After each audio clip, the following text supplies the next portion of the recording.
In a small garage somewhere between chaos and creation, one man decided that good enough wasn't good enough. While most of us pieced together our builds from catalogs and kits, he tore everything apart just to understand how it all worked. Every weld, every curve of pipe, every bracket, a conversation between patience and precision. This isn't just a car. It's an experiment, a mechanical thesis written in metal and pressure. He reverse engineered every inch, chasing an idea that no one could hand him. Not a company, not a catalog, not even a forum thread. Because Q didn't build a car. He built proof. Proof that innovation can live anywhere, even in a two-car garage.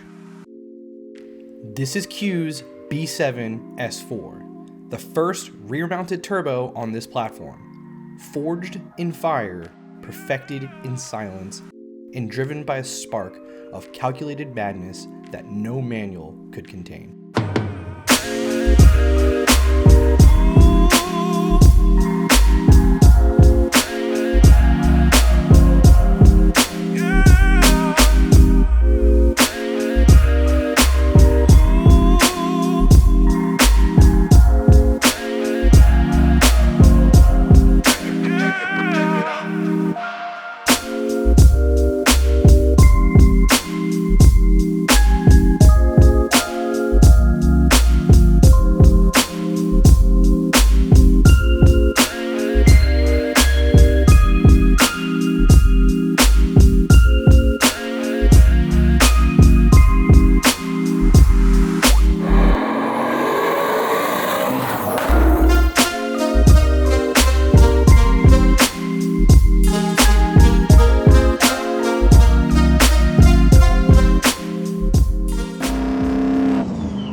Q. Hey.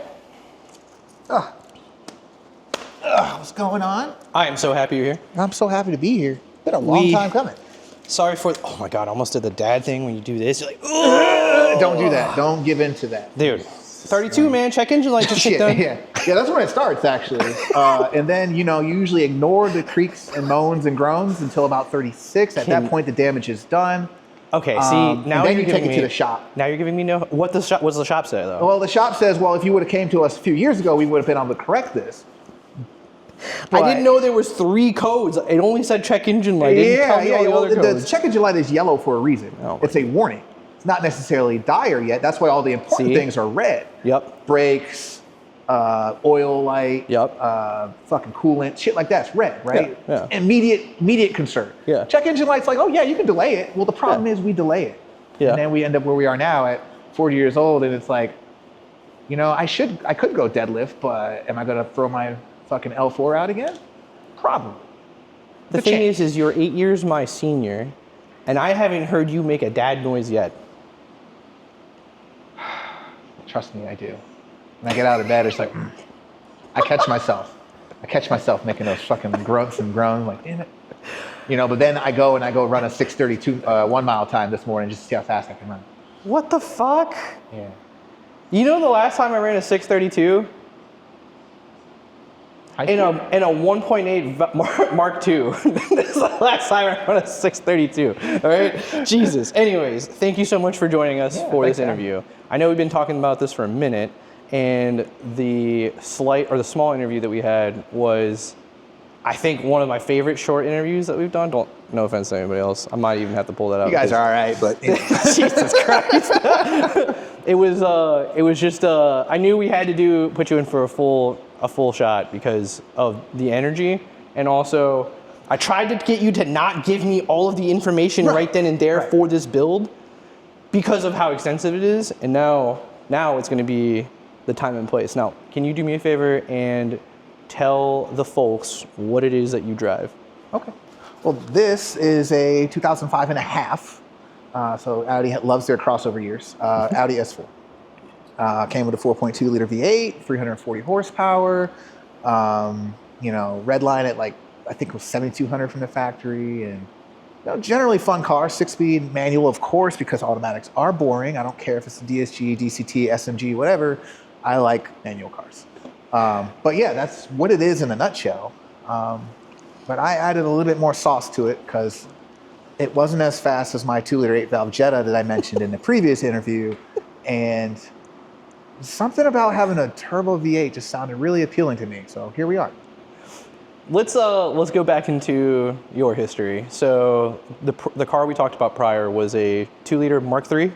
No, Mark IV. The even more bastardized one. It was an AEG Mark IV. AZG, it was the later model. Can't get it right. But generally speaking, they're the same exact thing. Yeah. There was like a difference in coil packs. Okay. Yeah, there was the single block coil pack, right? Yeah. And now it was still single block, but now there's actually individual coils in the block. Okay. Now it's kind of like the down and dirty as to why it worked out a little better. But the engine management was different. Yeah. So I was easily able to just go grab 1.8T ECU and run it. Okay. Yeah. Wait, so really? Yeah. So I grabbed back when Eurodyne was really big on the scene. Yeah. A big turbo 830cc ECU tune and Maestro 7. And I made some tweaks to the fueling and I ran that car every day with it. No shit. Four cylinder, it's just a difference in efficiency. Huh, and then like the cam phasing and all that didn't matter because it didn't have it, right? It didn't have, the 1.8T didn't really use it, it just turned it off. Yeah. So yeah, it was just like, cool, I ran a mathless tune, 1.8T setup and swapped the harness, I had to swap 2 connectors and extend one other one and I was good. It was the fastest swap ever, dude.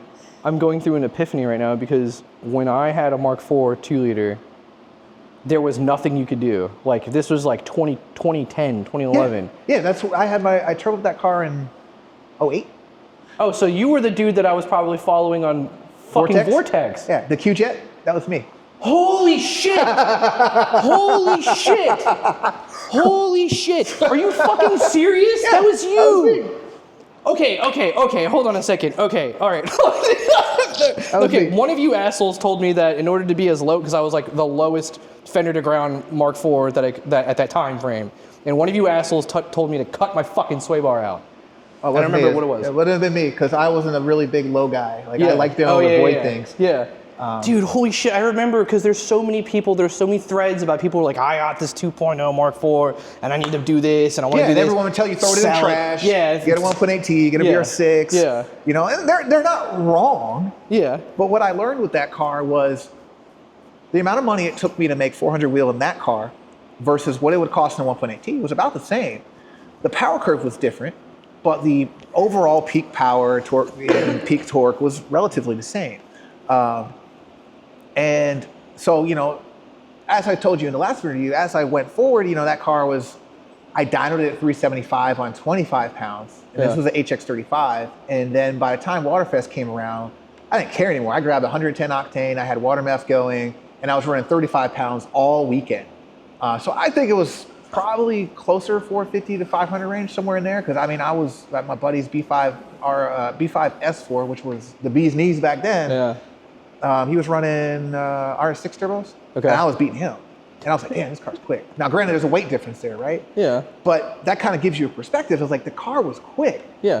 Had terrible traction because I was too poor for real tires. So, 205, Xing Shang Long, whatever tires from the used tire place is all I could afford. Yeah. Because it was a habit, dude. Like, modding cars is an addiction. And I needed something that would be that quick, but more refined. Yeah. And I always liked these cars.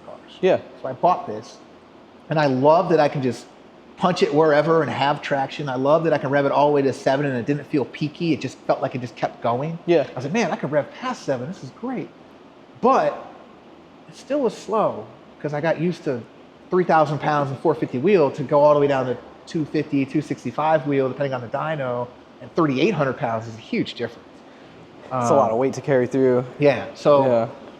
you know, I wanted to turbo it, and I had a lot of folks, same thing, in this scene, like, don't do that. Swap a 2.7 in it. JHM was like the big shop at the time when I got this car back in 2013, and you know, everyone was like, well, if JHM couldn't do it, what makes you think you can do it? Right. I was like, well, because I know how to weld, I know how to fabricate. I'm not the greatest at either, but I get it done. Yeah. And I said, I'm going to do it. And you know, I mentioned I was deployed, and while I was there, my buddy underneath his bunk found a turbo that the last unit had left. It was, you know, maintenance section. Yeah. They left parts behind. So he's like, you want it? I'm like, sure. So whatever, send it home. And, you know, it was an AI generated turbo. It wasn't real. You know, so I ordered the right turbo. Anyway, so it was an SX300, right? Okay. And basically an S360. Okay. And I put a picture of it online, and you can go back to like the threads way back then, and people are like, there's no way you're gonna make that fit. I'm like, sure, all right. Yeah. Well, it's true. I couldn't really make it fit up front unless I cut out the firewall and do stuff, and I couldn't fit it under the car because the transmission tunnel was too small, so I put it in the back. And fast forward, after jumping through a couple tuners, I finally got it right. I learned a lot about the struggle of tuning. I learned a lot about Motronic, reading all the functions from AMA, the FRs, the documentation, engineering docs for it. Right. But I wasn't going to tune it myself. I didn't have a Maestro 7 suite for this. Right. So I was like, I had to find someone who was competent enough, right? And the first tuner just left me bad, and I'm not going to name that person. We left on good terms. Went to another turbo tuner, and he got me running good in like 3 revisions. And I was out racing, and I was running upwards of 12 pounds all the time. I was doing a lot of street racing back then. Yeah. We had abandoned roads in Georgia where I was living. Okay. And so we'd go way to the back, and if the police came, they would say, hey, you guys got to go home. No problem. Because there's no one out there. No one lived out there. We weren't hurting nobody. It was just us. Yeah. And it was great being out there in the country. You can get away with that stuff. Here in DC, you're not getting away with that, right? Not at all.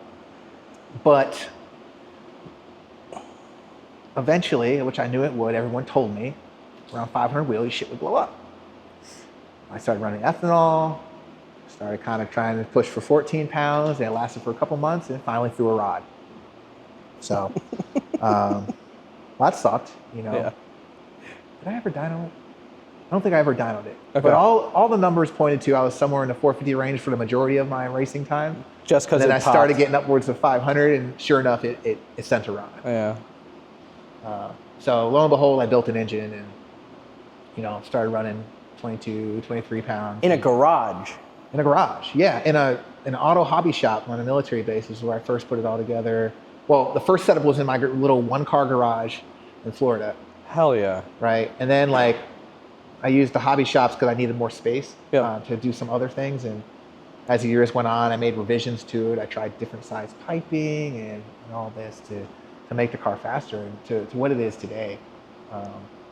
You know, I can go on forever. There's so many failures on my part. There's still issues.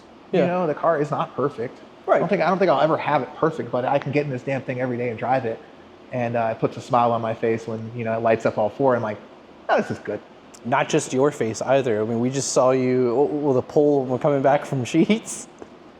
And I think it was 4th, but literally the entire rear end was just a flame, like a huge flame. And I was like, holy shit, it sounds good, it looks good, it fucking palls, and it pops flames. It's insane. It's an interesting choice of car, and also interesting. So of course the backstory is that it's a what kind of turbo? A rear-mounted turbo. Right. So it's in the back, right? Where the muffler used to be. Right. There's still a muffler back there. It's just 6 inches long, not really doing much, but you know. It's a really interesting choice of, like, you know, it's like essentially finding the objective, right? We need to go fast. How do we make it go fast? Add air, and then add more fuel, right? And add more rods, stronger rods, for a little guy.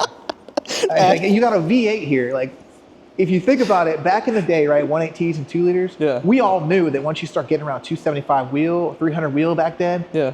you ran the chance of throwing a rod, just because of the torque and everything. Right. So in my head, I was like, well, I got double the cylinder, so I should be able to get double the power. So I was thinking to myself, I should be able to get 600 wheel out of it before I should be worried. Yeah. No, not at all. I mean, Audi used this engine as kind of like a development engine. It was their first of their modular platform where it has a lower oil pan, upper oil pan, Oh, really? timing chain system and everything. All these new V engines that they came out with over the last 15 or 20 years after this car came out. Holy right? shit! Yeah. All are based off of this platform. But this was the only one that they made with like a 159 millimeter long rod. Mm-hmm.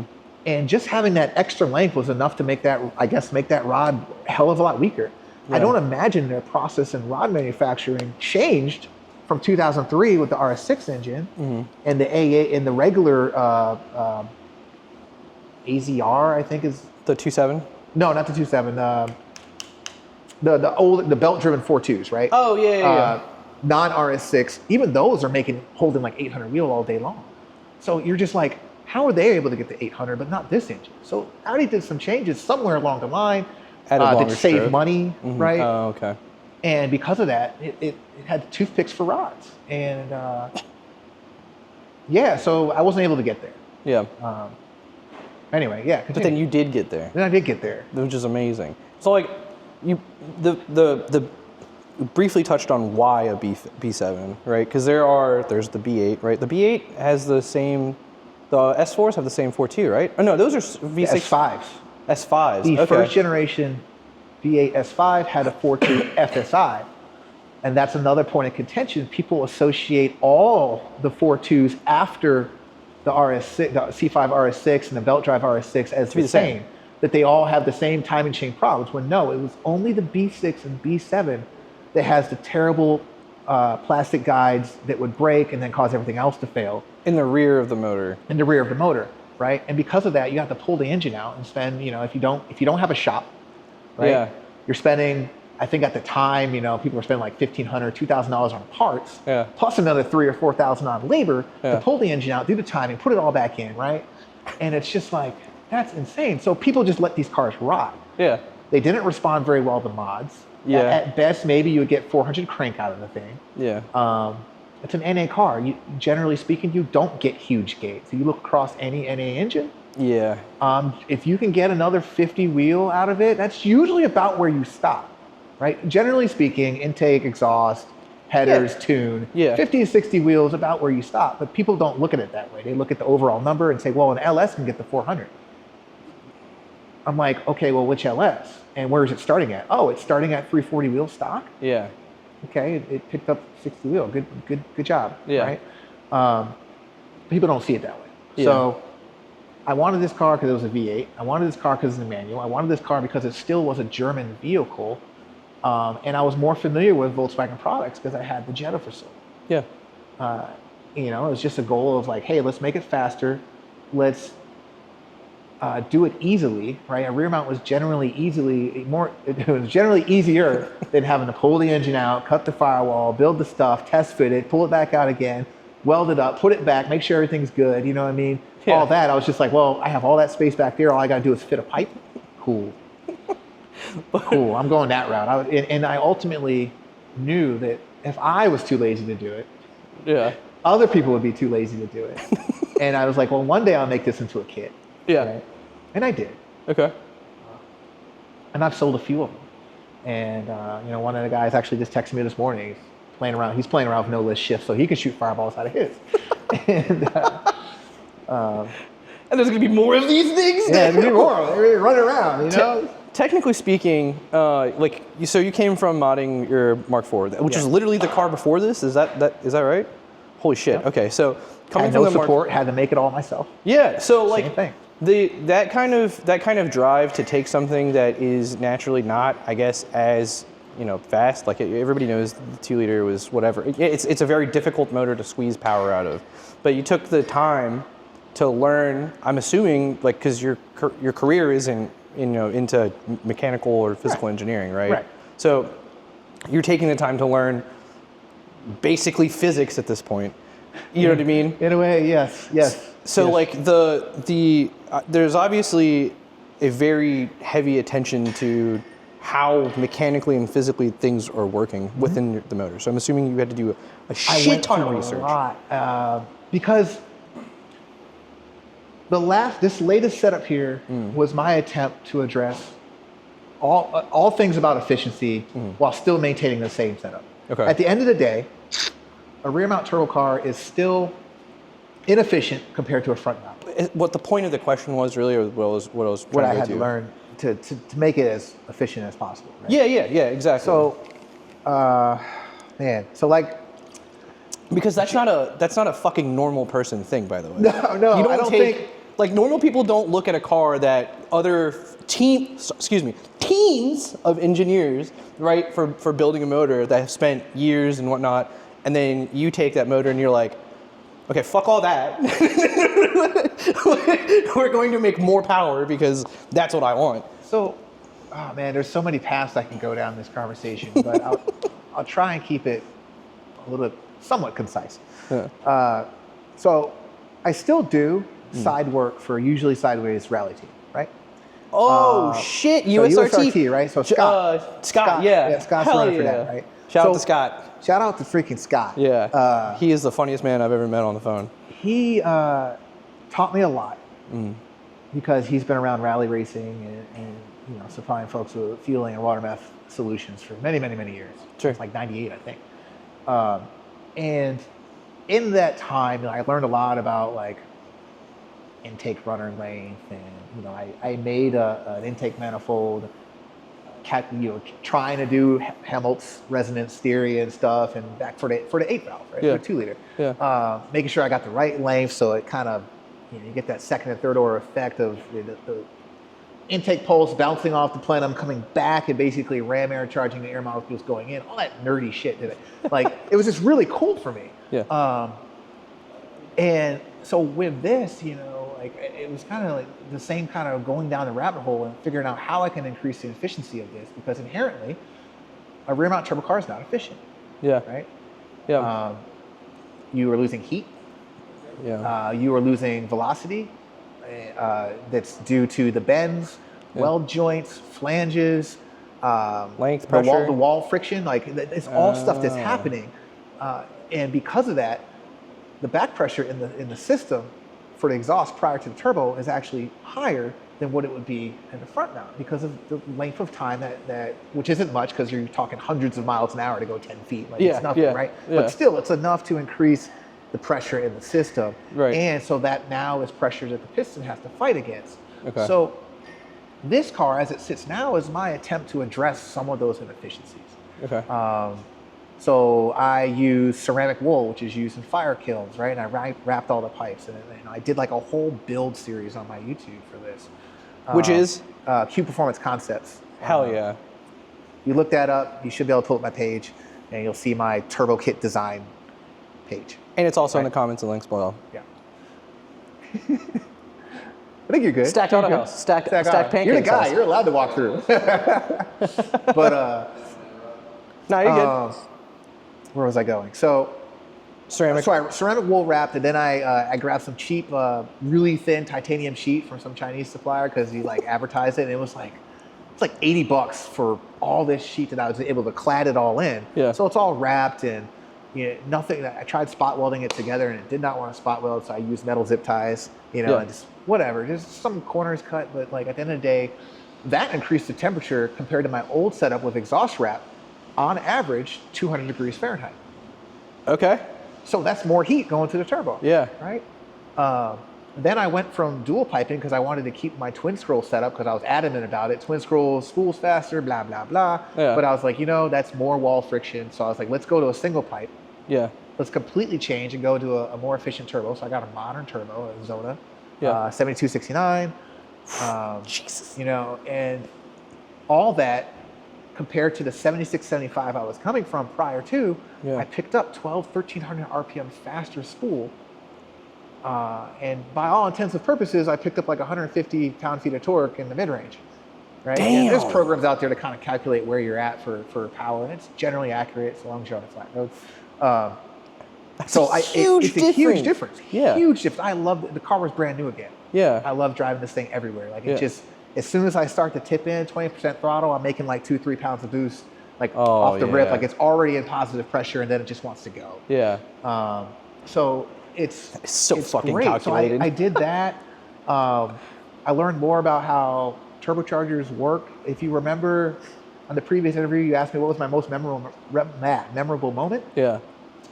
It was when I swapped the air filter, The right? filter in the back, yeah. And all I did was swap from a K&N, small K&N, about yay big, to a foam filter, just a smidge bigger. Yeah. But that difference in breathability for material, I Yeah. picked up 4 pounds of boost, right? At the same time, changing nothing else. I just changed the filter. Yeah. So, with that, the restriction to the compressor was lessened. And because of that, the exhaust pressure dropped because now I don't need so much energy to drive the turbine, which drives the compressor. Right. Right. And so I was like, damn. And then with this, another address to efficiency was the intercooler design. Okay. And you saw photos of it at the show. That crazy box intercooler I got there. If I pop a picture into your video here with my old setup, you can see what it was before. Yeah. But I had 5 or 6 90-degree bends. It came up 90 across the valve cover, immediate 90, immediate 90, immediate 90, 180 into the intercooler. So I had all these 90s right before the intercooler. Yeah. That compressor has to push against. Yeah. And so that's So I revised my intercooler setup, and it's basically just not even a full 90, and then it does a 180, but it gets way bigger. It goes from a 2.5-inch pipe to a 6-inch by 5.5-inch box. Huge opening, right, for the air to make that transition. Yeah. And my back pressure dropped. I think I was running around 2 to 1 intake to exhaust pressure ratio. So if I was running 10 pounds of boost, I saw 20 pounds in the exhaust. Okay. And it dropped down to like 16, 17 pounds in the exhaust just from changing the piping. So again, efficiency, right? The compressor doesn't have to work as hard. My intake temperatures dropped. Yeah. Spool up stayed relatively the same, but I was able to hold boost a little bit better up top. Yeah. Things like that Yeah. I chased with this. And folks are like, well, why don't you just, knowing what you know, why don't you just do a front mount now? It's like, I like being unique. I kept this the way it is because it gets folks like you and the folks who are probably watching this show like, what the fuck? It's done out of spite. It really is. It's really done out of spite. It's like, no, I'm keeping it. I designed it. Like, I just want to just kind of prove the point. Right? Some years ago in 2021, I ran, according to my P gear, right, I ran 10.6 at 135 miles an hour, which was the world record for the longest time. And I think Josh in Texas, who runs the AM Tune car, who's making like 1100 wheel or something, I think he ran 10.0 at like 141 or something recently. Christ. He has had traction issues all over, and then trying to launch these cars, get them out of holes, kind of a bitch anyway. Yeah. But so I think he holds the record now. But even still, back then, I compared the P gear. I took it to MIR down here in Maryland, and I compared it. And the P gear was consistently about 0.2 slower than the actual track time. So does that mean that my actual time was a 10.3 at 135? Maybe. That was on the old setup, the 76, 75. So I don't know what it'll do now. Yeah. There's an event coming up in a few weeks. I may or may not attend. November the government shut down. My priorities are shifted. Yep. So, I can't. I'm just thinking about it, right? Yeah. And even if I do, it's like, how far do I want to go? I got sticky tires, but I still have to buy replacements because I sold the old radials that were 18s. Yeah. 17, sorry. Damn. And 17s won't clear these brake calipers that I got here. So I need to get an 18-inch set to go on my 18s that I have at the house. Okay. And so, that's another $350, $400 for 2 tires. Yeah. Plus the cost of the rental. And I'm like, priorities, right? Yeah. And then if I break, I got spare axles at the house, but if I break, so I might go and do some road racing just for fun. Just see, yeah. See what kind of cars it compares to. My, the kind of attention to detail and also research that you do specifically. So, let me preface this a little better. Coming from your Mark IV 2-liter to a B7 S4, you obviously had you put the same amount of research into the 2-liter. I would argue I put less. because I had just- room. You know what I Well, mean? You also learn, I'm assuming, like, you've been modifying cars or building cars for how long? Yeah, I had a friend, right? Yeah. Okay. My so you friend go. Brian Hansel. Yeah. If you ever seen his car, you've probably seen it. Yeah. He had the Coupe Quattro 91, 92 with the 4.0 T-swap in it. You've seen that one. She's definitely You've probably that seen one. it. It's Yeah. up in Buffalo, New York, and sadly the car burned down. Yeah. Now I think now he's running like driving an S8 around because he's a baller. Damn. But that was, one of my best buds. Like I would go to his garage and he helped me pull the motor out of the 2.0, and that was my first engine I truly built. You know, with, his help. He said, "Nah, man, you're just torquing some rods down, and you do the hone with the drill, and drop the pistons in." All normal shit. It's like that was the first car that really kind of got me into engine building. Yeah. And then the fabrication side of things, I worked for a shipyard years ago. Okay. That's where I learned how to weld and stuff and do general fabrication. Yeah. Because I did a lot of sheet metal work for them for aircraft carriers and stuff. And so coming to this, it was just kind of like, all right, spiteful to prove a point. I'm going to keep what I got, but I'm just going to make it as quick as I can. Yeah. So, yeah. It's really interesting to see how much time and effort you put onto making something faster, and then you taking that like same drive and all the information that you've learned and then applying it into an entirely new platform, in my opinion, which is way more complex than a Mark IV. Way more. By a long shot. Even down to like the CAN bus systems themselves is, different, but then you add 4 more cylinders, you add 2 banks, or another bank, you add fucking all these different, variables into it, and somehow still building in a garage, you're still getting it tuned, and you're still making it faster, which is fucking incredible. Especially, like, me, I love grassroots home build. Sometimes it's really difficult to find out why. Like, why the fuck does somebody do this? Like, why do you as a human being go home and you're like, after a long day at work, I want fast, and that's it. And that's like, and it's incredible to see how you do that. And so, how do you maintain with like your career and all your responsibilities? How do you maintain that energy? I'll be honest, sometimes I don't have it. Mm-hmm. There's plenty of times where, especially over the last, say 3 years, right? 3 or 4 years, where I come home and I don't want to do it. Yeah. You get into your own head after a while where it's just you. Mm-hmm. Friends, what I grew up doing with Brian and Scott and Kevin and my best friend Lonnie, and he's basically like my brother, and all the other folks in my life, and the DSD down south dubs in Southern Maryland. Yeah. Oh shit. Who I grew up with and who I had around, they were always around to kind of hype you up. Yeah. So almost to a fault. I remember one time I had all my guys in the garage and I'm torquing the head bolts on my car. And we're all drinking and the music's going, everyone's being loud and obnoxious. And sure enough, a few months later, I blew a head gasket. I'm like, huh. All right, no big deal. Replaced the head gasket, right? Blew it again. I was like, damn, what the fuck? And so I take the head to get torqued. Yeah. Or I get decked, right? Yeah. And sure enough, one corner was warped up higher. I was like, huh, must have been when all my friends were over. They distracted me and I missed a step on the torque sequence, right? Jesus. So like to a fault. Yeah. But now that I pretty much am by myself in my garage, there are times where I don't want to do it anymore. Yeah. Because I don't have that group of friends around because they've moved on with life. Yep. And what I found worked for me was breaking it up. So when I did my Turbo Kit design series with this, it was like every day or every night I would come home and I'd do just a little bit. Okay. I'd be like, all right, tonight I'm just gonna make the midsection of the piping, and that's all the energy I got for today. Yeah. Right. And breaking it up really helped. It didn't seem like such a daunting task if you just did it that way. Even when I did this last motor build, it was like one night I came home, I'm just gonna torque the heads down. Yeah. How do you eat a horse? Huh? How do you eat a horse? Bit by bit. Yep. Yeah. Yep.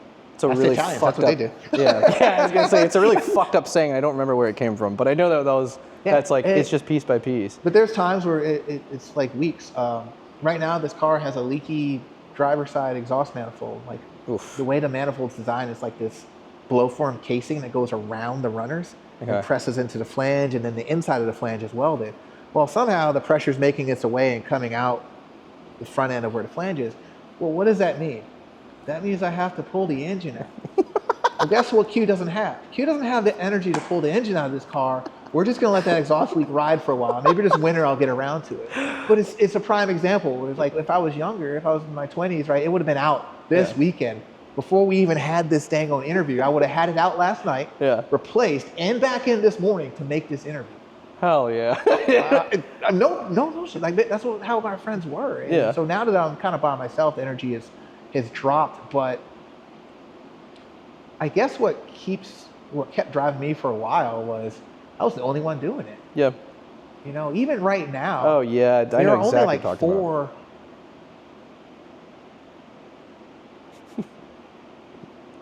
Four or five turbo B6, B7 S4s out there. Really? You got Josh in Texas. Yeah. Alex in Florida. The customer up in Pennsylvania. Okay. Myself. I thought there was one more, and I'm just drawing a blank right now.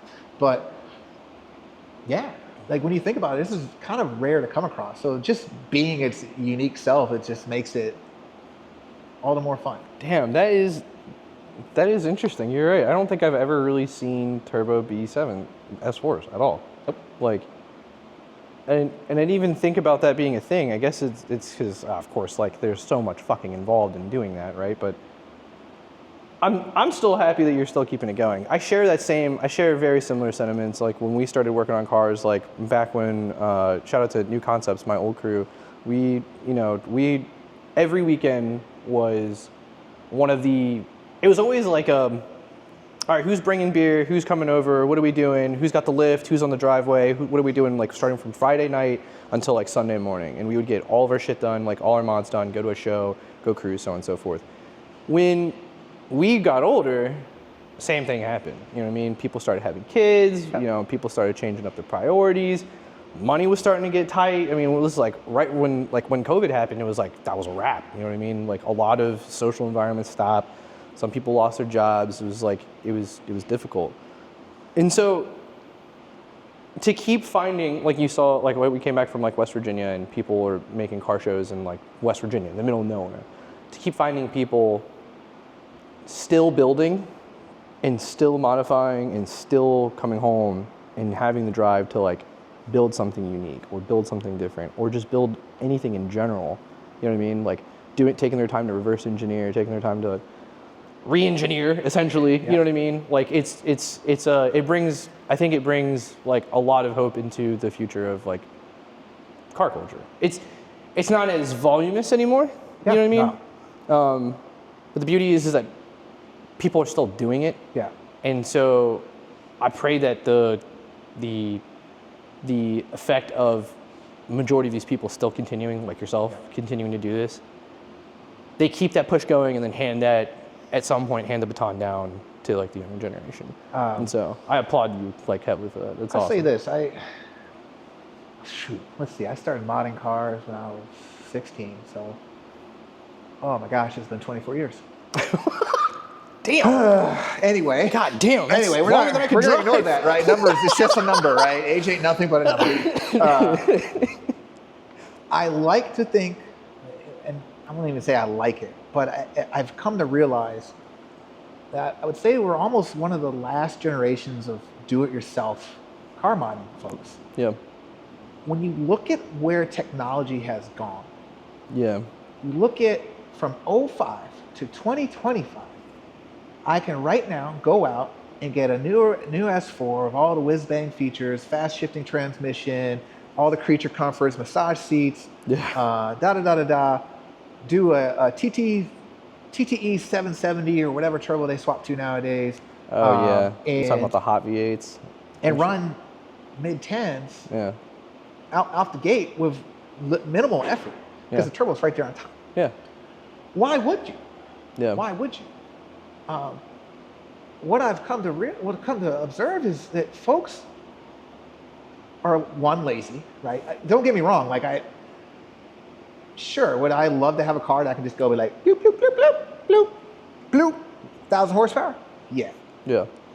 but I also enjoy tinkering. Yeah. I went, and there's if I were to jack the car up, take the passenger rear tire off, show you the intake setup for the turbo, right? I spent like a good couple hours redoing the transition because it's just, I used the filter from a Porsche, right? It's this big oval filter. It's like this and like 11 inches long, right? So that's all the surface area I need for filtration. So I'm not choking the turbo. But I changed the transition. I went to a bigger transition so I'm not choking out up top because I started realizing like I'm approaching that mythical Mach 4 number, right? And the research I've done, going back into the weeds. Once you get past like 0.4 Mach, air turbulence becomes a problem inside of piping and blah, blah, blah, right? So I used ChatGPT and I kept, calculated all that. And I was like, oh, if I go to just a little bit bigger, it drops me down like 20, 30%. Perfect. So I did that, right? But people don't do that anymore. They don't want to do that. They want someone else to do it. So you have this tech, you can go buy a car off the lot right now. You can take it to any of these pop-up shops that you see all over the place. They're going to bolt on a turbo for you. That you can do JB4 on it, or you can do DS1 or HP tuners, right? And voila, you just added 500 horsepower to your car with no effort. You can go and drive it. It frustrates me because I'm putting all this work in to enjoy my car and enjoy where I've brought it to, only to get beat by the latest whiz-bang G80 that's out there that really has not much of anything done. It's frustrating, but I also appreciate the fact that I can say, I fucking did this. It was built, not bought. Right. It's just different. But as we get older, we don't want to spend the time busting our knuckles, blood, sweat, and tears, cursing, and swapping out that freaking spark plug that decided it just didn't want to work anymore for no reason. Hey, that sounds familiar, Mary. So I understand. I do appreciate the amount of engineering that goes into like the newer cars because they are engineering to make it faster and more, I guess not competitive, but I guess more power is technically kind of efficiency. You know what I mean? And if you can just reflash a car and get 150 horsepower off of a tune, that says something to the motor and the design of everything, all the engineering put into Everything's overbuilt nowadays. Oh yeah, everything's so overbuilt. You can go get in a Kia Stinger and run low 11s. And a Kia. Dude, 10 years ago, this was not happening. No, not at all. This was not happening. And it's weird. Like, folks don't have the confidence to learn and work on their own vehicle. But they'll turn right around and do all these modifications to the vehicle, and go fast, but then they have no idea how to fix it. You're just like, so you have this weird generation right now where, I get frustrated on Facebook and people are calling out on their stuff all the time. And I'll say, hey, look, dude, why didn't you just try this? And it's just weird. So we're the last of that generation who will actually attempt to do it ourselves, diagnose a problem, fix the problem, bitch and moan about it until you know what I mean? Bounce our ideas off of other people who have like minds. And we're competing with a generation that doesn't have to do all that doesn't have to store information, that can just go to ChatGPT. And someone said it, like, folks are getting dumber. If they don't have to learn how to do it. Wow, this was a conversation we just had too about how we're getting dumber as like a civil or like a culture or a civilization. Like, crazy, dude. It's because and it's crazy because like AI. This is a hot topic. AI is definitely AI, and also like short format, which is the primary reason why I don't particularly care for short format. We produce it because it's what works, right? But I don't like short format because I have I think a longer attention span when it comes to things that I heavily enjoy, and I would like it to have as much quality in that longer format content. You know what I'm saying? So it's really difficult to be in between with that. But like the generations have all of these tools like ChatGPT that literally performs like it gives you the formulas. Oh my gosh! In-depth formulas of how physics and shit work, which is amazing because. Back then, like we were doing shit with whatever formulas that were given to us by other scientists. I was a huge physics kid growing up. Same. So. I love it. I fucking love it. I wanted to be an aeronautical engineer for a long ass time because I couldn't be an astronaut and blah blah blah. So it brings up a really good point though, is that now, arguably, in this current generation, if you still have that mindset and drive to engineer and build and whatnot, it's technically somewhat easier. It is. Because now you have scanning, you have CAD drawing, which is now available. You can get free CAD drawing software to build mounts or build whatever. You can scan shit like with your phone. Your phone has like LiDAR. I don't trust me. I love it. Exactly. I love it. There's many aspects of this new tech that I love. I think one thing I try to get myself to do, I use ChatGPT to help do calcs and stuff because I'm just not that level of physicist, right? Yeah. You know what I mean? Like, take the moles number of blah, blah, blah, of this air and the density and the temperature and spit it all out into this formula. Yeah. But I at least try and read through the steps and understand kind of a little bit of generally how the algorithm is coming to that conclusion, right? And I might run it off of multiple just to make sure I come out with generally the same answer. Yeah. Because I found that those AIs will lie, they were summarizing correctly. There's a lot of things where people have tried tuning with them, having the AI write a tune, and just runs the car to shit. I watched a video the other day of a guy who tried it. It was some Corvette, I think it was a C5. Yeah. And it just wasn't working out. Yeah. It was close, but it just was not a cigar, right? Yeah, yeah. But it's great to have all these tools at your disposal. There's things I want to do to this that requires me to go get that 3D scanner. But I don't think the Pixel 8 Pro will do any sort of LiDAR stuff, but some of these new iPhones have LiDAR built in, right? Yeah. That's a great scanning tool. Yeah. I use LiDAR data for all sorts of things, for work and stuff. Yeah. And, talking with Scott at USRT, he wants to make a bunch of bracketry. Having a scan tool to be able to do that, and then right there in the CAD software, be able to make a bracket, fit it in there in the scan, it's phenomenal. Nowadays, folks don't notice, I didn't notice until the other day when I went, a buddy told me about it, was libraries have full-on design creativity suites with 3D printers, right? Scanning tools, all this extra stuff that we didn't have growing up. Yeah. So if you have a bright idea as a kid, you can go and freaking try that out. Yeah. Right? Or you're a grown man like me who wants to design something, but I don't have the money to go pay for it myself. I can at least design it in free CAD software, right? Yeah. And I can take it over there and I can print it out and I can take it back to my car across the street and be like, yep, that works. That works, yeah. I definitely have 3D printed some stuff for this. I made a double fuel pump bracket. No male mass airflow housing connector exists for most Volkswagens and Audis because it's built into the sensor itself. Yeah. So I had to measure it and make my own and 3D print it. Okay. You know what I mean? That's stuff like nuts. that. I've done some things just to clean things up and make it useful. Once I'm done with my test design with the fuel pump bracket, I sent it to a company and they printed it out of carbon fiber reinforced nylon or whatever. Oh shit. And it cost me like $80. So you know what I mean? Like just having that tech right there that I can just do it right there on my computer. And I have the drive to learn how to use it because I haven't done CAD since I was a 17-year-old in high school. Yeah.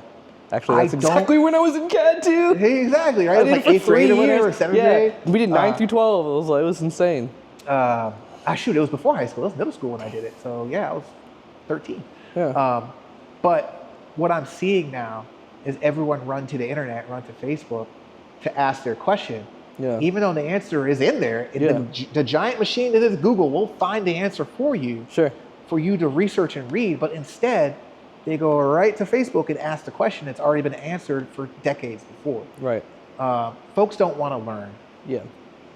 Folks don't want to put forth the effort, and it's frustrating for me. And I think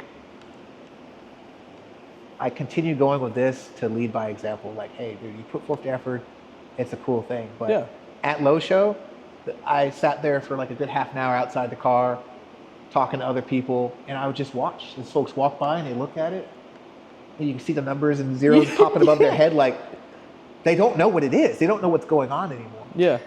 Because there's not a lot of tinkerers out there who know what an air-water intercooler looks like. Yeah. Who knows that this engine has what those nozzles are on top. I got asked every 5 minutes, is that nitrous? Is that nitrous? Like, no, it's water left, right? Yeah. They just don't know because they're not involved in that scene anymore, you know? Yeah. Yeah. No, dude, I can't wait till when we start because I think we're starting the podcast soon. We're gonna have to bring you in for the podcast to talk. I think I'm gonna do like engineering topics and culture topics. There's a lot of stuff that we want to talk about in there.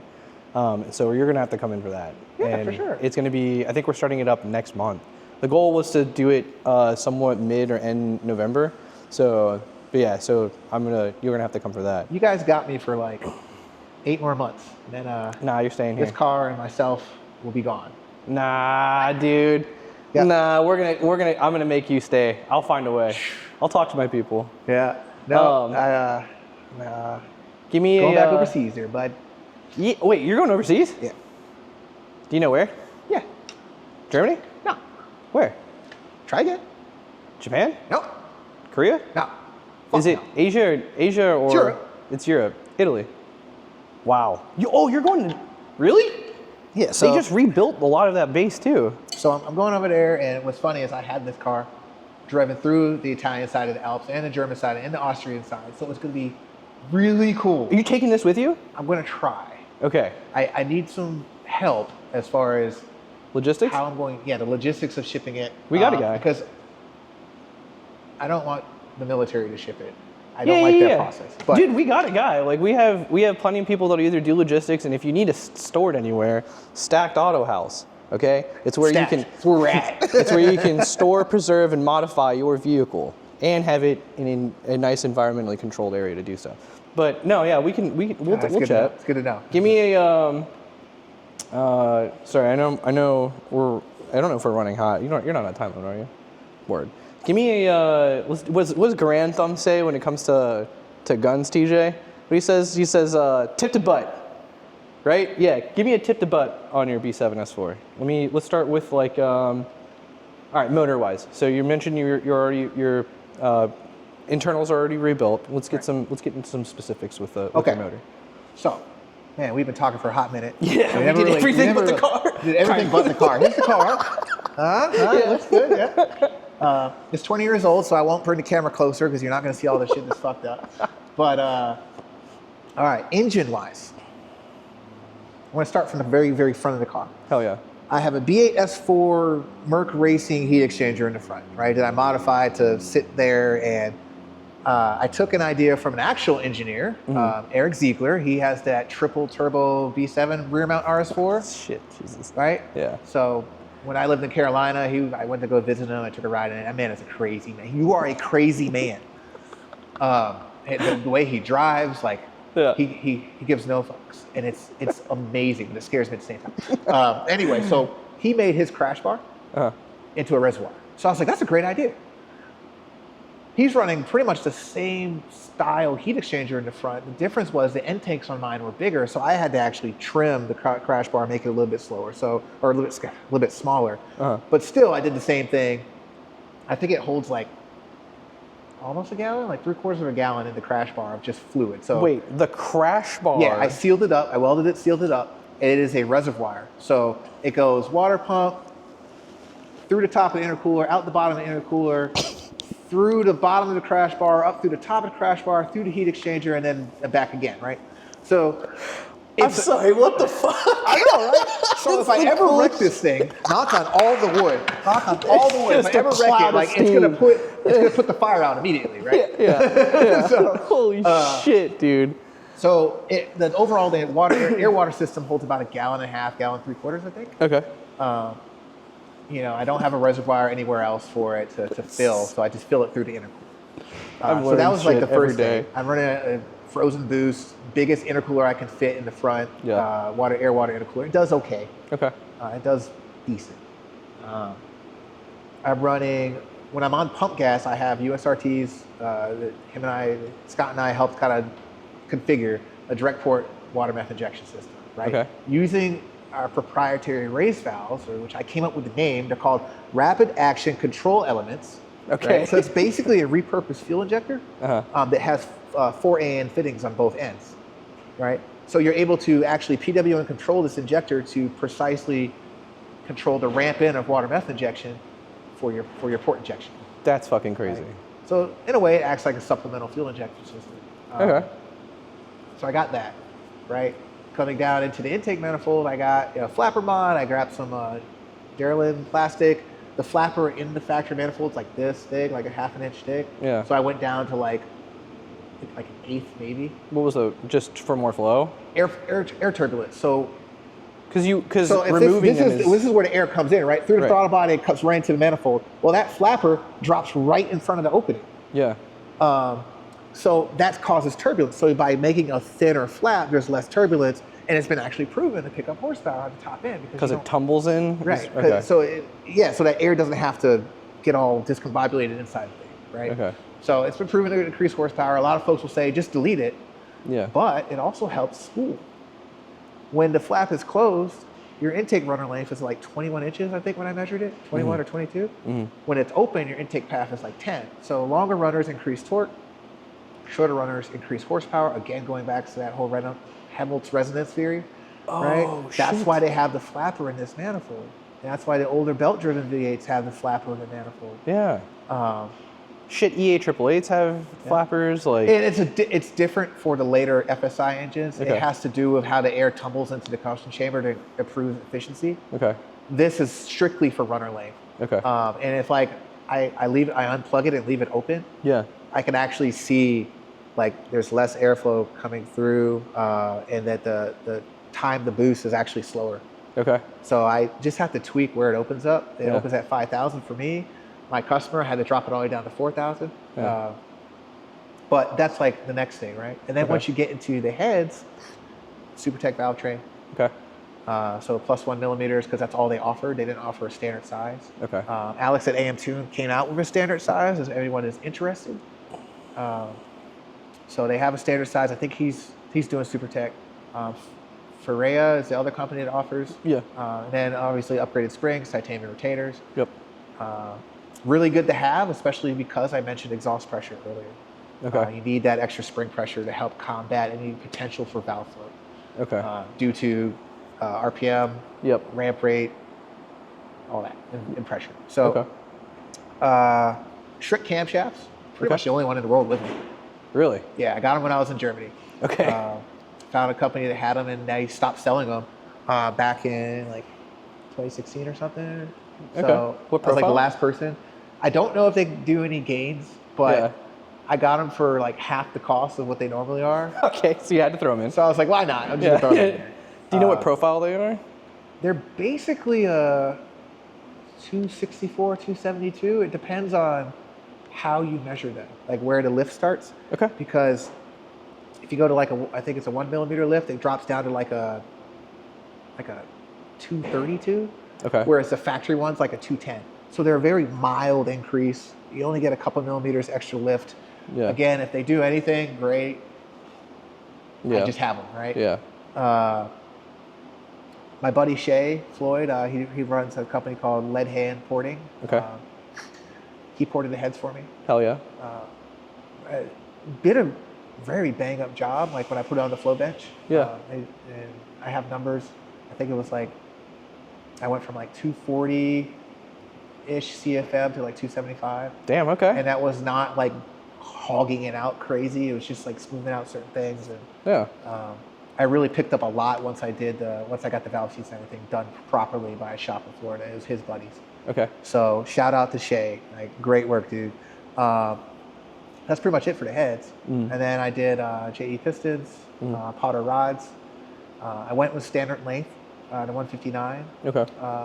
Reason why, most people go to 154 because they're more readily available. But a longer rod does have a little bit benefit at higher RPM due to piston speed and stuff like that. So you have a little bit more time to burn. Again, getting into the physics of it. Whether or not it's really needed, Yeah. Yeah. I was just like, why not? The price was the same, so. Yeah. But let's see, what else? Crank's been balanced and everything, slightly overbalanced for higher RPM. And the bore's actually been opened up. Okay. A lot of folks don't realize you can overbore these if you have the right tools. Okay. So it is an 85 millimeter bore, so this is actually a true 4.2. Damn. Whereas the factory size is like 4.16. Okay. So, okay, cool, great, it's an actual 4.2. Yeah. 1000cc injectors, the Bosch 980cc's, a 535 Hellcat pump, and a AEM 340 other pump. So I'm running two different sizes, like whatever. Yeah. It's what I had. And I was like, why not? Everyone likes to match them up, but that's just fuel that I don't need. So Yeah. What else? FX 850 DLX clutch. Okay. I like the clutch because what they did was they put the twin disc on a common hub so they don't operate independently. Okay. That was great for drivability, like street driving. I actually do enjoy driving it around on the street. Yeah. But the clutch has a little bit of drag to it all the time. Like right when you get like a half an inch off the floor, it'll start dragging and the car will start to creep. But nothing else will happen until you're almost all the way off the pedal. And then at that point it grabs. Okay. So what does that mean? Like when I'm trying to shift fast, that little bit of drag makes it a little bit harder to shift to the next gear, which is kind of annoying. Yeah. But, you know, I just put a little bit more muscle into it. It does what it needs to do. And other than that, JXB, JXB drive shaft carrier, because I'm going to launch it. Like, great. I have launched this car in second. It's fun as fuck. If you can get it to... Second? Yeah, if you can get it to not bog, it takes a little bit of trickery with the clutch just to kind of Hold boost. get it to roll a little bit before you let it go. Yeah. I did it with drag rails on the rear. That's when I ran the 10.6 on the old setup. It did good. Yeah. Let's see, AT&T brakes from the Porsche Cayenne. Yeah. Some custom wheels I've had made. Hell yeah. I'm going to do some suspension, some sway bars and stuff here in the near future. Replace the bushing. What is it on right now? Stock sways. Stock? Really? Yeah. Oh shit! Wait, really? Yeah. They look that good from the. What? What? No, the sway bars. No, I didn't know that these were stock springs. Oh, the suspension. No, the sway bars. I've had some FK coilovers for a long time on this car. Nice. I guess FK was a subsidiary of KW. Yeah. Yeah, babe, what was that? The KW and FK were the same, but the FKs are, is it ST? ST and KW. Yeah, ST was a lower. I don't know where FK came from, but I got them years ago. And they were like a really good price. It was like $700 or something. It was like end of inventory type deal. Yeah. And I've been running them ever since. I swapped the rear shocks for Coney Yellow so I could have some adjustability because I was trying to eliminate a little bit of wheel hop coming off the line on the track. Wheel hop in the rear is a crazy fucking term. That's just fast boy shit. I think it was wheel hop in the rear. It's really hard to see where it happens. You just feel it. Yeah. Other than that, did I miss anything? Heads, engine. I talked about the Zona, the 105/69. I'm actually going to upgrade it here because why not? Yeah. I told him, I asked him, I was like, hey, if I send this in, can you upgrade it to the newest compressor wheel? And they're like, yeah, it's like $800. So long as nothing else is wrong with the turbo, which there shouldn't be. Yeah. So I'm going to do the upgrade. It's a more efficient compressor. Hell yeah. IROS did extensive testing on it. So they're like, why not? Again, if I can get the same power but at lower boost, I'm increasing efficiency. The turbine doesn't have to work as hard. Back pressure drops, etc. Yeah. Makes sense, right? Yeah. So, I think that's it as far as the engine mods go. Other than that, I got a front lip out of Germany, some Chinese front grills there, and a fog lights, an actual genuine RS4 front grill. Hell yeah. I can't remember where I got the side skirts from. V8T badges, because why not? I actually really love them. Every time I see it, I'm like, oh, this is great. That's why I picked that camera angle, because I was like, I need to show the V8T. Just silly stuff. Question. The interior is pretty stock, though. Question Q. Well, I've had a whole bunch of questions, obviously. Oh, and the interior is what was the interior? It's what's the colorway? It's the Panda, the Platinum Alcantara. Fuck yeah. So you might want to get like one of those slow inside shots. Oh, dude, I can't wait to do the actual shoot for this car because the intro video is going to be good. Like we got, well, that's am I past tensing the? I just time warped in my brain. Now it don't work well. So. The overall, do you have an overall car or goal? Jesus, do you have an overall goal for this car? Like, originally, it was like I had a number. I found out I was chasing a number. And I was like, I want to be able to hit 900 wheel. And then when going back to all the new stuff, I started looking at all these other cars out there that are just. It's just a thing, getting to 800, 900 just doesn't seem like a goal anymore. And I was going to upgrade the injectors so I could just turn it all the way up as far as it'll go. And I I was like, you know what? I'm just gonna enjoy the car. I think around 17 pounds is probably like 700-ish right now. And this morning when you saw me shoot my fireball, I was running like 27 pounds. Jesus. So, By accident? no, No. no. No. I know what map it's on. It's actually set for 23, but with the colder weather, it'll spike to like 27, 28, and then Yeah. calm down to like, it tries to dial back and get down to 23, but Yeah. at that point it might get to like 25. So yeah, Wait. somewhere around there, right? The wastegate's like, no. I want to see how far we go. Oh yeah, the back. Yeah. I got a 40 millimeter single wastegate in the back. Oh shit. Uh, Oh shit. HPX mass airflow sensor, HPX E. Oh yeah. I'm close to maxing that out. I already am starting to like max out the like the load settings in the ECU. Like it's set to like 300 for requested. Yeah. I'm at like 297. Yeah. Yeah. So Jesus. I'm running out of space in the ECU here, so I gotta up that some more. So yeah. there's no real. You're just gonna keep going. Like there is no end, is what I'm hearing. I gotta see where the injectors are gonna max out at. I think they're close now. Until you just once start. I start getting around like 90%, I'm just gonna like call it. Yeah. I think I was at like mid 80s Okay. until I redid the full fill system. Like this car has been nothing but modify, up, hurdle. Okay, Yeah. fix that. Modify, Yeah. modify, up, next hurdle, up, Yeah. fix that. It's like max out the mass airflow sensor, max out the injectors, max out the fuel lines, Yeah. max out the fuel rail, Yeah. max out the fuel pressure regulator, max out the venting for the crankcase. No shit. What the When I started fuck running is like low going on? 20s, Yeah. 2 catch cans were enough. Yeah.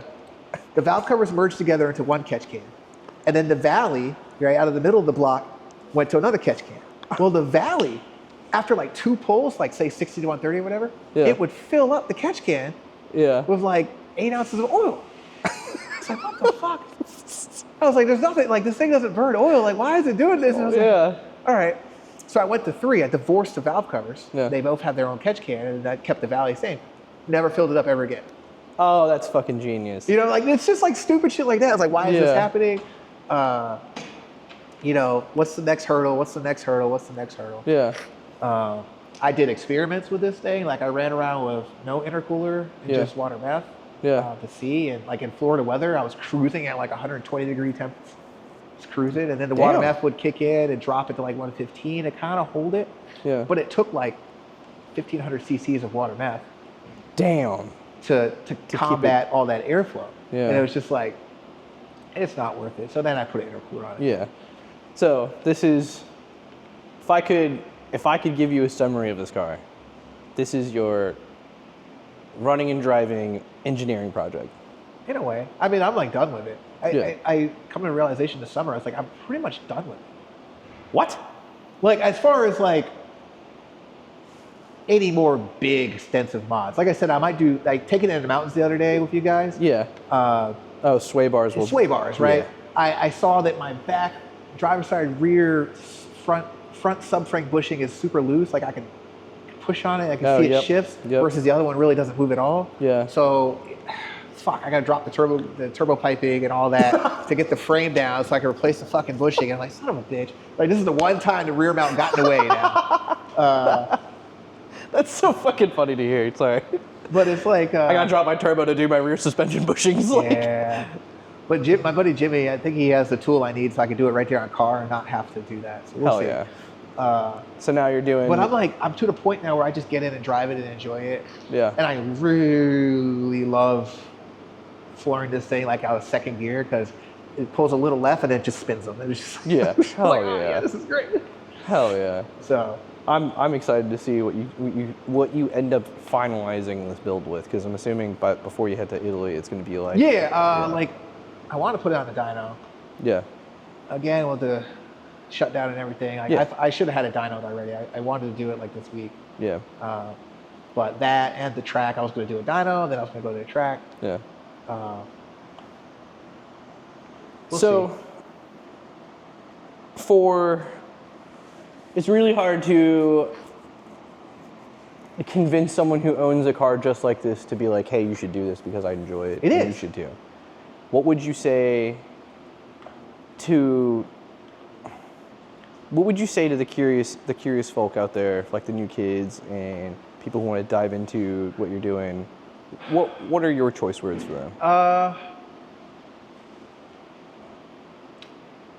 right. I would say like even with the piping kits that I offer to do this, that gets rid of the biggest hurdle, welding and fabrication. Right? There's still some small things you got to do, like make a little bracket because if you don't use the turbo I use, you got to use a different bracket. So like maybe you got to make a bracket to hold the turbo in a different spot. But that gets rid of the biggest hurdle. I think what people don't realize is when you're done doing all the NA mods, if you just go with China headers, what's that, $1,200? Yeah. You get a ported intake manifold, which is not being offered anymore by either company, but because Jackal was offering it, and then I think Richard and his company was offering it, and then they stopped. Shout out to Richard Bratlansky. He has a Pro Charge car. Oh, hell yeah. Yeah. I might get him to come down here. He's in Jersey. Yeah. So anyway, $1,000 for a ported intake manifold, $500 for a tune. Oh wait, you want to go stage 3 NA with a tune? Okay, now they force you to buy 550cc injectors, right? Okay, X amount of money for the injectors plus the fuel pump. Yeah. And it's kind of like when you're done doing all that, my first build cost me $3,700 to complete. Yeah. And that was with me not cutting corners everywhere. Like if I were to go buy a used turbo or something, I could have turboed this car for under $3,000. Damn. Granted, I know how to weld. Yeah. So I gotta say that. I know how to weld and fabricate, so I did it for under $3,000. Hell yeah. I spent the same amount that folks would have spent naturally aspirated, and I picked up 150 wheel. So if you have the desire to do it and you have the desire to learn, like you could do a MIG welder and just MIG weld all your piping and do steel exhaust, steel intake piping and just get it done. Yeah. Yeah, it's not going to be pretty, Yeah. right? It's going to be generally heavy because now you have a steel boost pipe instead of aluminum, but like you're not talking that much. You could get it done. The cost of a MIG welder is like what, $500? Yeah, for a decent MIG welder, $500, Yeah. right? Talking about like 8 hours a week to teach yourself, you know what I mean? By like the end of like the first 2 months of you just welding shit together, you're probably confident enough to weld. Once the fabrication's done, the rest of the stuff's easy in comparison. Oh, I got to swap injectors? Cool. Yeah. I got to upgrade my fuel pump? Yeah. Cool. You could get it done. You could have a nice, I think on a stock engine I pulled from a junkyard because I blew the built motor. I went to my local junkyard in North Carolina, and sure enough, there was an A6 there with a 4.2, and I swapped that in. It was $300. I have no idea how many miles are on it. Yeah. It burned a quart of oil every 400 miles. I ran the same turbo kit on it. I ran it at 7 pounds, and I made 430 wheel on P2 Things dyno, which is a dyno dynamics. Like, that's a low reading dyno. So I'm like, all right, 425, 450 wheel for 7 pounds, and if you know what you're doing, you can get that done for under 4K. Moral of the story is just go learn. Go fucking teach yourself. You gotta earn it. And, okay, cool. You get me to make you a piping kit, and then you don't have to worry about that piece. You just gotta buy the turbo, you gotta buy the oil pump, run some oil lines. Yeah. Run a water pump for the intercooler. It's not impossible. No.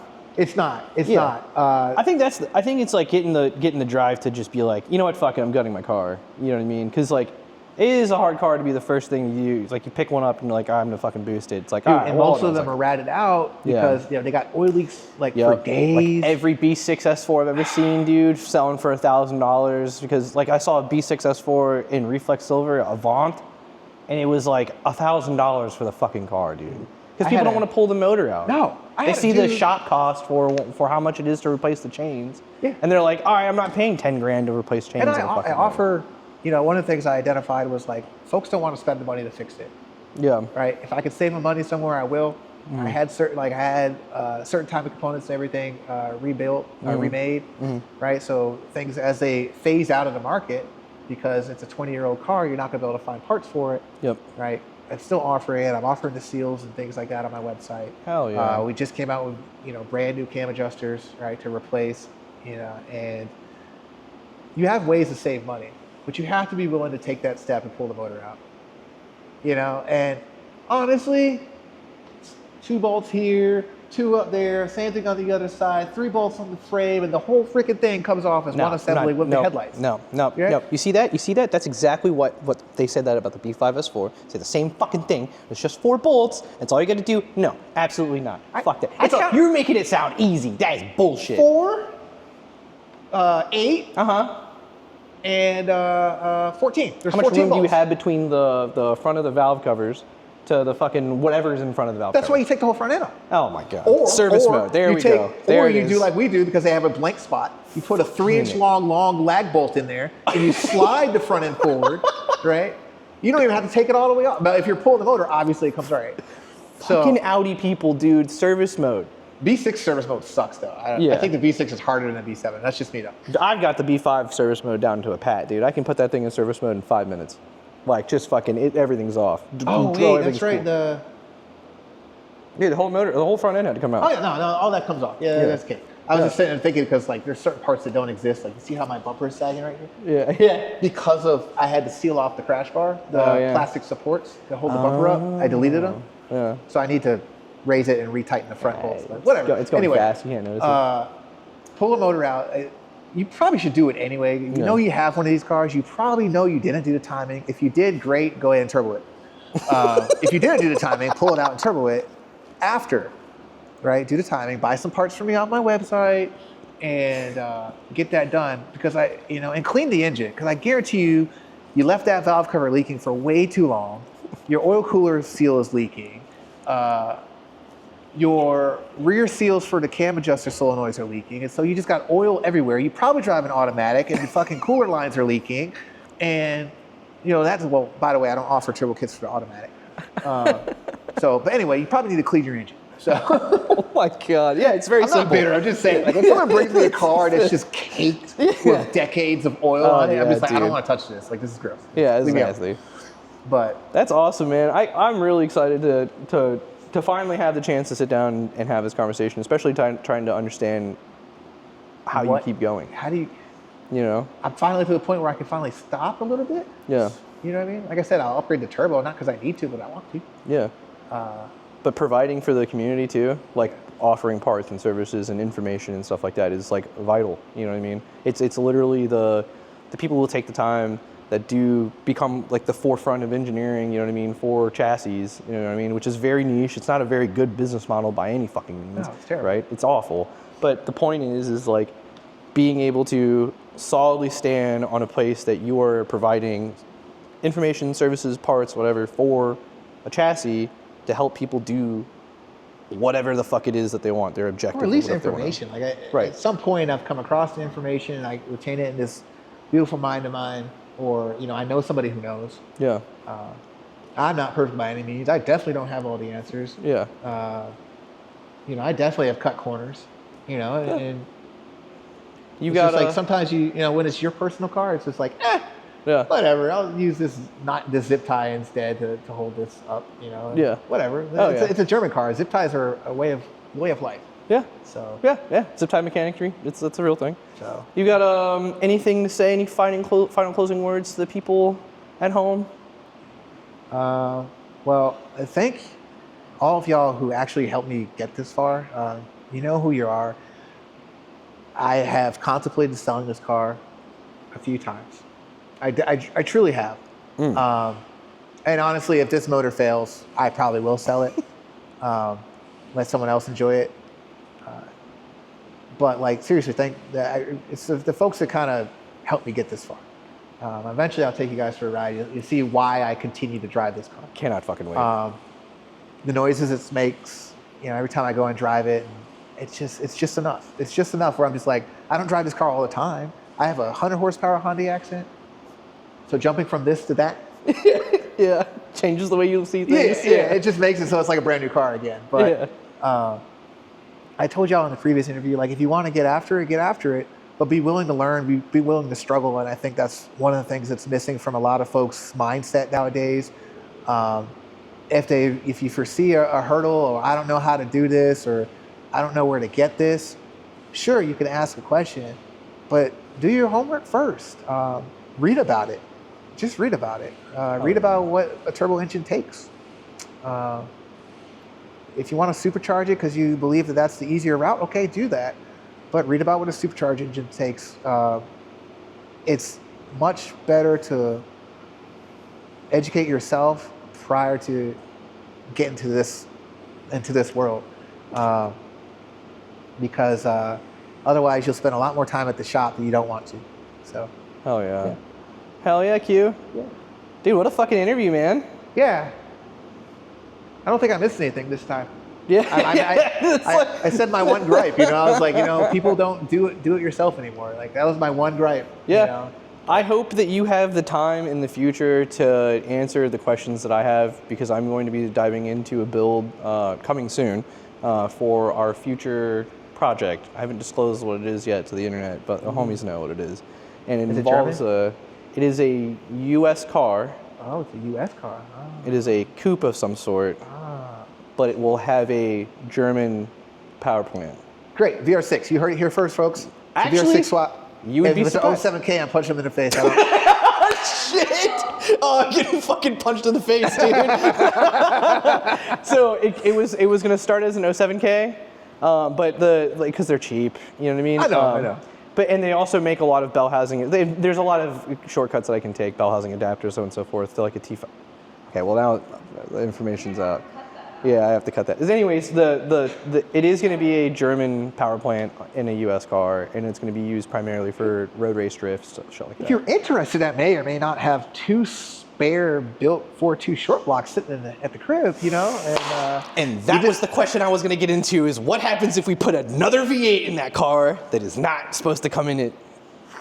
And it's a little smaller than what it's supposed to be in there. But I think with the right brain power and fun, plus we could make a build series. What did what's his name say in Fast and Furious? He was like, with enough time and the right parts, you know, we can make this a 40 record. What was his name? Man. Fuck. Oh shit. It's like some overnight parts from Japan or Germany. Yeah. But yeah, so Yeah. we're gonna have to. You're gonna have to be. I'm gonna have to use whatever time you have left to start working that build, and I'm gonna be asking you a lot of questions, especially with the time difference and whatnot too, even after you leave. So, but I was very interested in this interview for a lot of reasons, because obviously you have this insane drive to keep tinkering with shit. That's obviously that's what makes me happy, and that's why we do shit every single day on cars. But like the motivation that you have to keep going, even when, you know, social circles get smaller and people don't have the time to mod stuff, and you still do it, and you're still providing information and keeping it going. And you're what, 10? I think 8 years my senior right now. Yeah, and like to see you and my other friends that are just slightly over me that keep it going and keep pushing. It's refreshing, because I don't personally. I've been in the same place where I'm like, I'm gonna sell this car, I'm gonna get rid of everything, I'm gonna stop what I'm doing. But then it folds on itself, like the wanting to get out folds on itself, and then I go back, you know, into it with a whole different mindset, with like learning from the pain experience, so on and so forth. So I very much appreciate it because of how much this means to all of us, you know what I mean? So I mean, I want to thank you for taking the time. Fuck yeah, dude. And for the recognition, when you asked me at the Cars and Coffee, the XCal Cars and Coffee, so many months ago, hey, you want to do an interview? In a way, I was like, I was kind of just like shocked, and I was like, finally, you know what I mean? It's like, and I say that because it's like I said, the Low Show, people walk by, they don't know what they're looking at, they don't understand, and it's just nice to be recognized, you know, like, hey, I've been doing this car stuff, like I said, for 24 years. Yeah. And I see folks who get sponsored and do all this for the simplest thing. Oh, you did wheels with camber on your freaking Miata, and voila, you got a shoot with D Sport. And I'm like, or whatever, right? Yeah. And I'm like, it's nice to be recognized for something that is just challenging for, you know, and that you don't see every day. Yeah. And so seriously, thank you for like having me. Thank you for taking the time. I enjoyed being able to ramble about this. Her name is Trixie, Speed Racer's girlfriend. Yeah. Hell yeah. But like to be able to just speak about it and be like, hey, yeah, you know, there are folks like me out there. It's just huge for me. Fuck yeah, dude. And I will continue you know, making her make good noises from the top of the Alps next year. Hell yeah. Thank you, Q. Yeah, boss. I appreciate everything. Oh, that was fun. I can't wait to go sit in this car, and we got to go make you guys a cinematic film about it. But yeah, dude, I'm pumped. This was a fucking. I learned. This is part of the reason that I was trying to get you to not tell me as much about the car, was so that way I can naturally fucking see everything, and I finally got to feel it all. So for it's sure. like, yeah, this thing. That's is why fucking I think I spent a lot more time talking about the Jetta during that initial. My favorite part was I'm racing B5 S4s and they're stage 3 and they're like what the fuck? And I'm like, what the fuck? I didn't know what to expect. And I was supposed to race. It was funny that night. I was supposed to.